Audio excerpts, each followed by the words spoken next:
Usa ka motorista ang nasangit sa nagyungyong nga kable sulod sa tunnel sa SRP dinhi sa Dakbayan sa Subo. Sayranta sa report ni Alan Domingo. Taliwa sa kahanoy sa dagan sa masakinan sa SRP tunnel, nahitabo ang aksidente diin usa ka motorista ang nasimplang kini human masabod sa nagyungyong nga dakong kable sulod sa tunnel. Nadalas tambalanan ang driver sa single nga motor human kini madisgrasya. Karon lang yun buntag nahitabo ang aksidente sulod diri sa SRP tunnel sa Dakbayan Subo.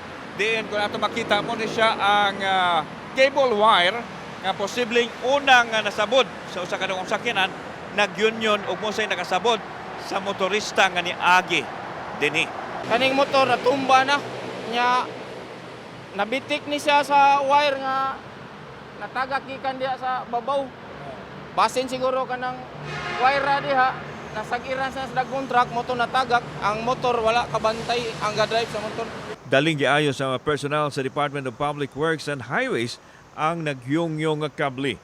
Aron usab masiguro nga luwas ang dapit temporaryong gisradaan ang habig sa tunnel diin nahitabo ang aksidente.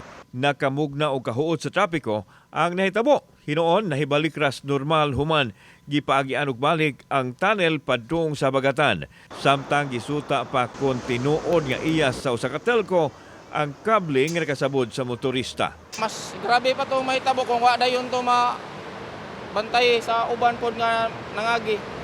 Ang mga doon naman sa mga PNP diri nakakuan nga gibabagan dayon nila. Nga nababagan nila. Moto akong gidaritso dito sa Pikas, isiradaan ako. Kauban si Godfrey Relian, ako si Alan Domingo. Balitang Bisdak.